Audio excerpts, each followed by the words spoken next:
I'm Scott Cunningham, Professor of Economics at Baylor University and Associate Editor of Research Impact at the Journal of Human Resources. And today, it is my pleasure to interview two of the authors on a new study published in the spring 2019 issue of the Journal of Human Resources, Do Altruistic Mental Health Care Providers Have Better Treatment Outcomes?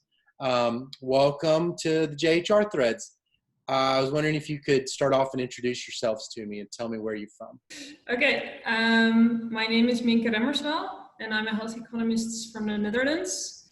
I work here at the CPB Netherlands Bureau for Economic Policy Analysis, and the paper we'll be discussing today is joint work with Rudy. Yeah, thank you very much. My name is Rudy Douven.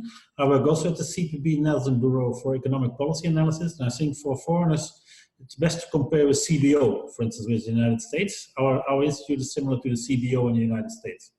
I was wondering, before we begin talking in detail about the paper, could you just tell me a little bit about how mental health care is organized in the Netherlands? I mean, in the Netherlands, we have a general practitioner. So everybody who needs healthcare, or at least mental health care, he first has to go to a general practitioner.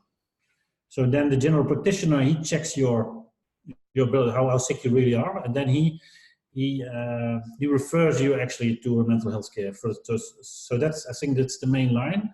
And so you get a referral from the general practitioner, and then you end up at a mental health care institute or a mental health care provider, psychiatrist or psychologist, and then he has to assess you which type of treatment you need. So part of the mental health care system we're looking into is secondary mental health care. So these patients these are not the mild cases, a bit more severe. Yeah. And also not the heavy cases. So these people go, for instance, to a psychologist every week for 60 minutes or 75 minutes, and they visit a psychologist or psychiatrist maybe 6-7 times a year, depending on how severe the treatment is.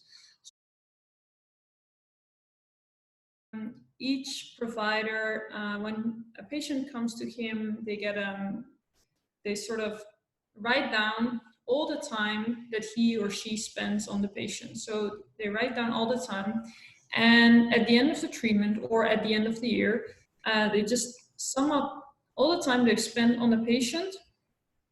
And for example, this can be 600 minutes. And then there's this sort of staircase compensation scheme.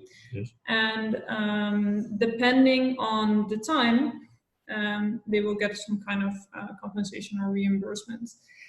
And so the funny thing about this compensation scheme is that it has a staircase, which means that there are thresholds, and the compensation increases at these thresholds. But if you are within the thresholds, your fee is flat, your compensation is flat.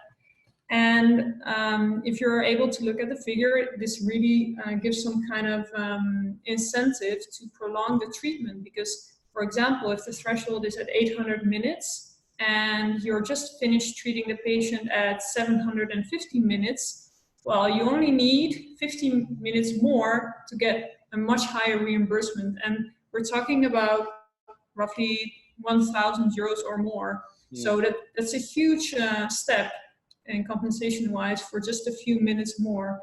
What's the difference between a professional mental health provider and an altruistic healthcare provider? Basically, so we distinguish these two kinds of providers, and we label financially motivated providers as providers who keep sort of finishing their treatments right after the threshold. So if they have many treatments with treatment durations just after the threshold, we label them as financially motivated providers. And if they have many treatments just before the threshold, we label them as altruistic, because apparently they could have provided just a bit longer treatment and they would have had a much higher compensation, but they didn't. Panel D is what you said would look like with pure altruism, just a smooth function. Yeah, that's right. So if you have panel D, that's really the only the smooth distribution. You see that these providers do not react to the thresholds. Right. So we classify these providers as purely altruistic providers.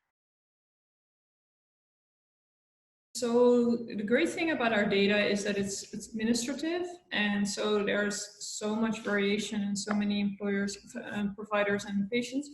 But another great thing is that we have an indicator of treatment outcomes, which is the GAF score. And the GAF score is an abbreviation of Global Assessment of Functioning. And basically what it means is that if you're a patient and you enter in your psychologist or psychiatrist's office, they will diagnose you. So they will say, okay, you have a depression or an anxiety disorder, but they will also sort of rank you or score you on this GAF score. And it's kind of a score independent of your diagnosis, but it sort of says something about how well you are doing. And the great thing is that the providers have to register this score before and after the treatment. So at the end, when the patients come in and when the patients go. And so we can compute the delta, the difference before and after the treatments, which gives us some kind of indication if they've improved. Tell me about the quality of care and how it differs by the altruistic provider and the professional provider. Yeah.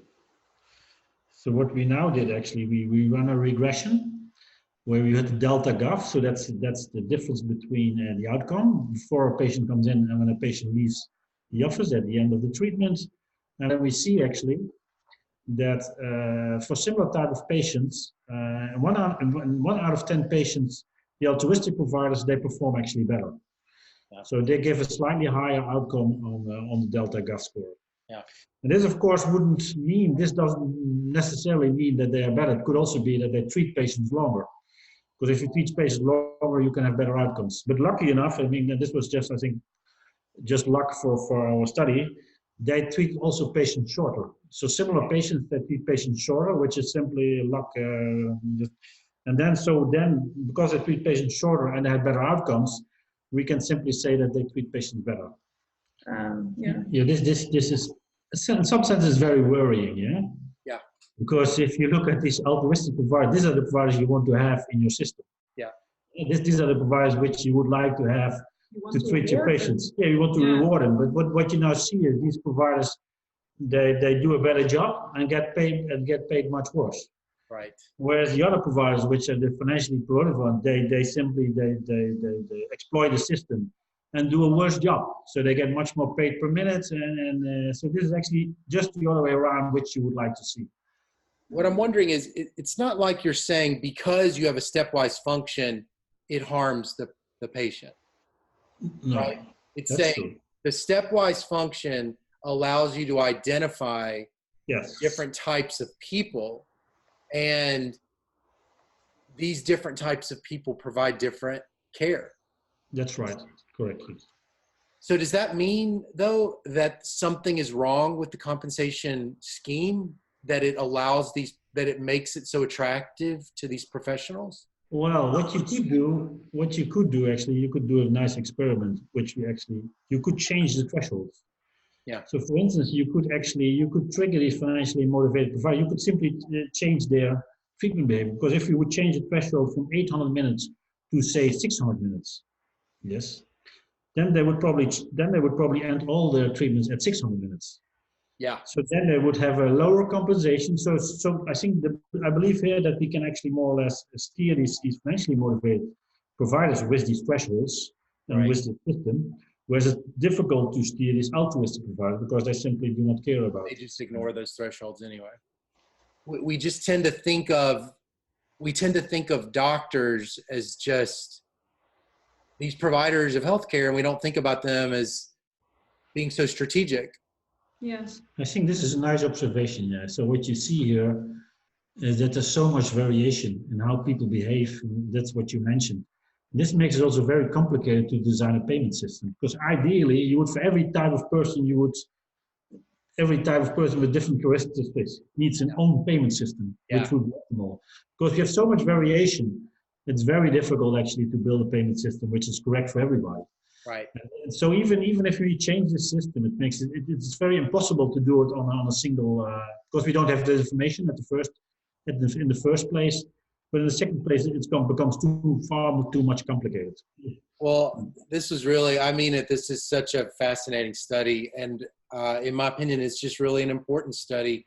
not just I mean, mental health care is so important, and apparently the compensation scheme is critically important to delivering the health care. I want to thank you for both of you for talking with me today, and I look forward to seeing more of your work in the future. Thank you. Thank you very much, Scott, for this nice conversation. Okay. All right. Have a good day.